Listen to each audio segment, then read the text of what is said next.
Սիրելի հայրենակիցներ, հարգելի գործընկերներ, կառավարության ծրագրում մարկային կապիտալ եւ բարեկեցության բաժնում կա մի հատ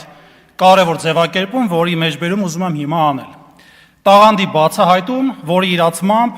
մարդն արժանապատիվ ու բարեկեցիկ կյանք կկառուցի։ 2018-2026 թվականի ժամանակահատվածում քաղաքացիական պայմանագրի կուսակցության կառավարման ժամանակահատվածում տաղանդը եւ բարեկեցությունը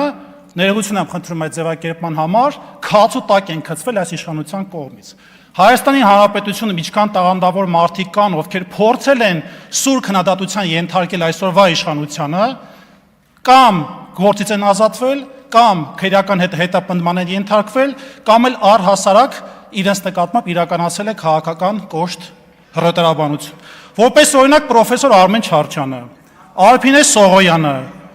Գագիկ Ղազինյանը, ով ԵՊԱ իրավագիտության ֆակուլտետի երկարամյա դեկան է։ Պարոն Դավթյան, եթե օրակարգի մասին ելույթ չունեք, ես Ունեմ, բարեկեցության մասին եմ խոսում։ Բարեկեցությունը ինչ կապ ունի։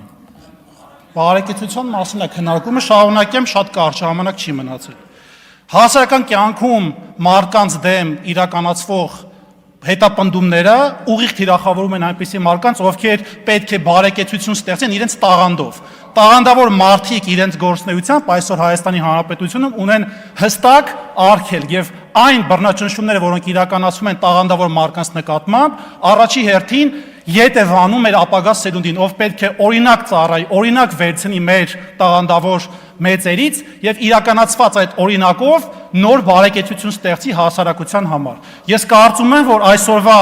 քաղաքացիական պայմանագրի կուսակցությունը Ջորջ Օրվելի 1984 թվականի գիրքը թարս է կարդացել, այսինքն ընդհանրապես չի կարդացել։ Հետևաբար այս նախաձեռնության մեջ կարծում եմ բարեկեցությունը եւ տաղանդը ձեզնից բավական հեռու է։ Հարգելի գործընկերներ, խնդրում եմ մի ստիպեք ինձ ելույթները ուղղակի անջատել։ Մնացեք օրակարգի սահմաններում։ Էդգար Ղազարյան